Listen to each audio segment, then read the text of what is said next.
What is the perfect running shoe? I think this is a great topic of conversation that a lot of people have, and I personally believe it comes down to what kind of running you do and what you need as a runner. I recently just wrote a paper over the evolution of shoe technology and technological doping, wondering if carbon shoes are getting too advanced or if they're just another update in technology for the modern day racing.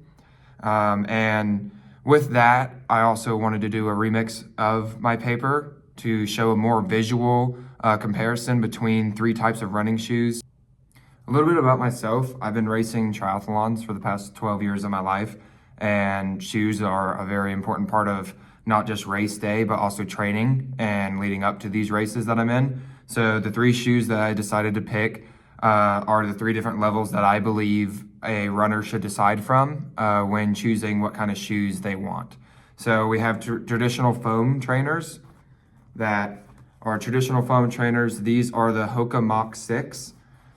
These are a foam running shoe. They weigh about 8.2 ounces or 232 grams. They're really lightweight. They got a fantastic outsole. They're great for heel strike, and they're excellent value for being about $120. Your shoe prevents you from getting injured, so investing in good shoes is always amazing. So this is a great starter option. An alternative to that gets you a little bit more are these Brooks Hyperon Max. They have a nylon speed vault plate. You can see it pushing back against me here.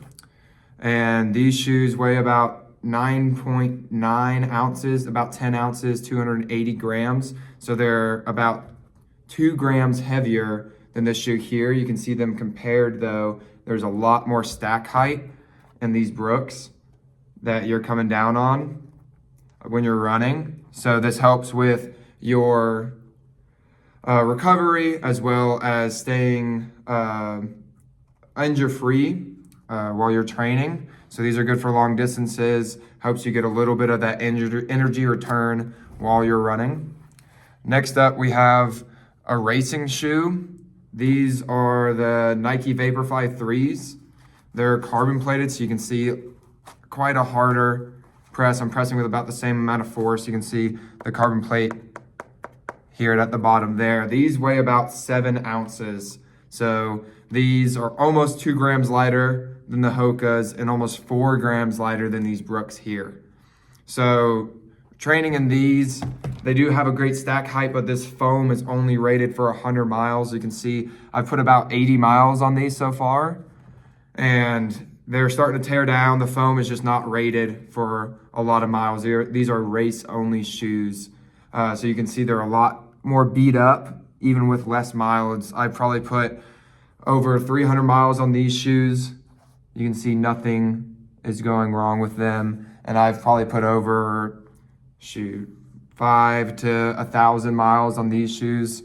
And you can see that everything is going fine, no wear and tear.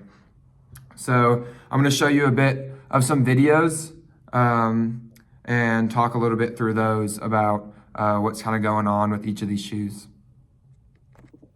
So now that we got a great understanding of what the shoes can do and how I feel in the shoes and my feelings about the shoes, let's just talk about what you should do as a runner and what kind of shoes you should get.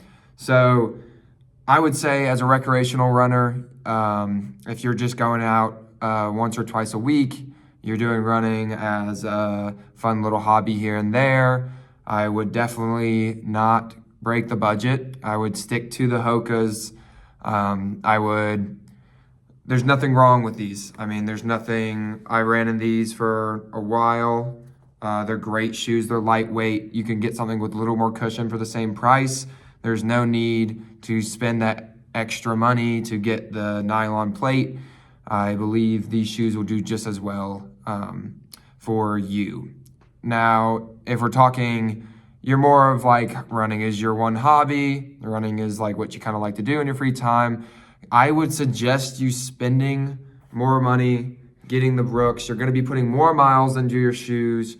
You're gonna be needing the recovery, needing the support, benefiting from the play here that gives you your energy back as you're running, you're gonna benefit from these.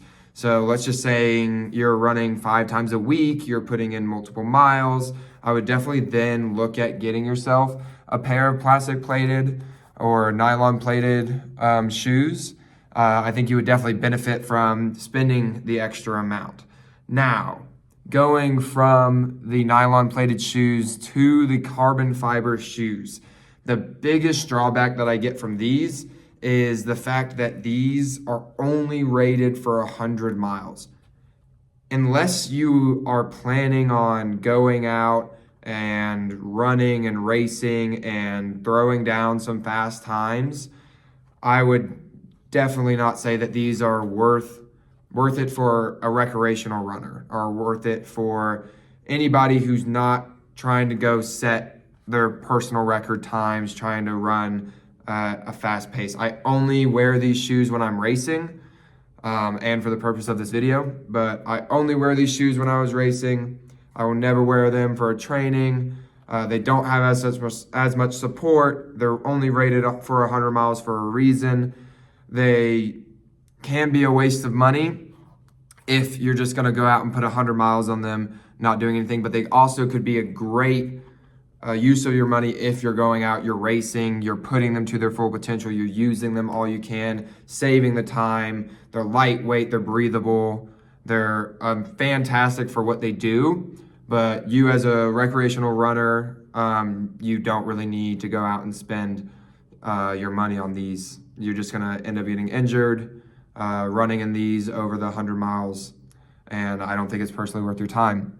So I'll let you decide where you're at in your running, but I think based off that, low, not really running too much, just want to get into it, have a decent running shoe for when you go.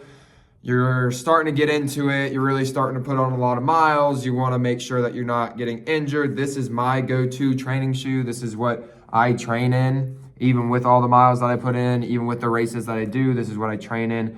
This would be the best bang for your buck that I think you can get. This is my pick for almost anybody recreational running. And then let's just say you're going out, you want to put down some fast times, you want to be able to get all that you can out of a shoe, and you want to spend the $260 roughly dollars, I would definitely invest in a pair of these.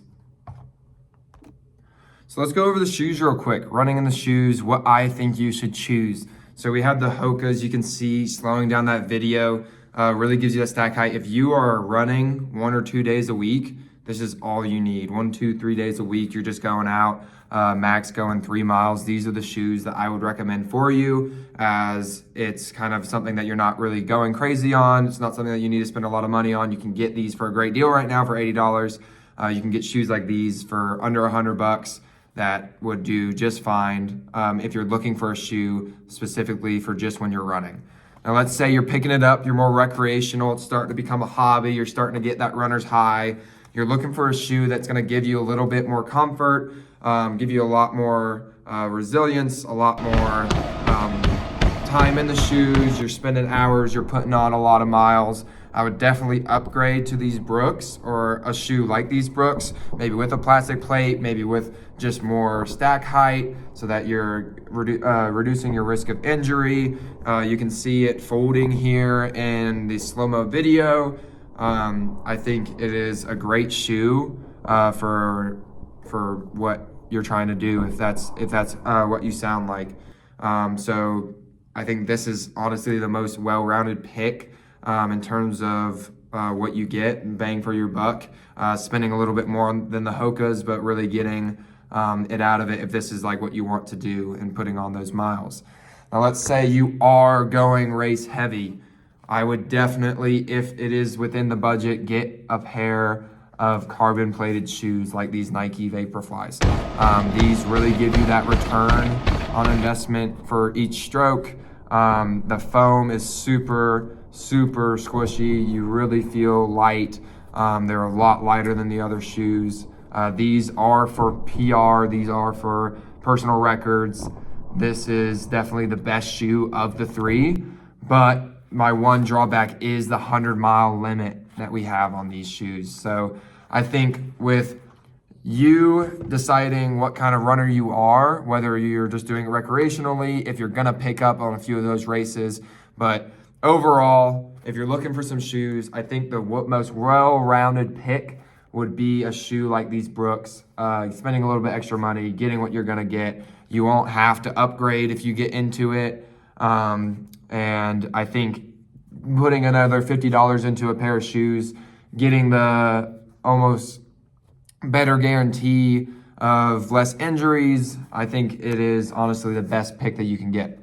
So with that, that is the end of my video. I hope that you now feel a little more confident in your shoe picking and what you think you kind of shoes you need for your next race, your next run, your next hobby. So thank you guys very much for just listening and seeing what I have.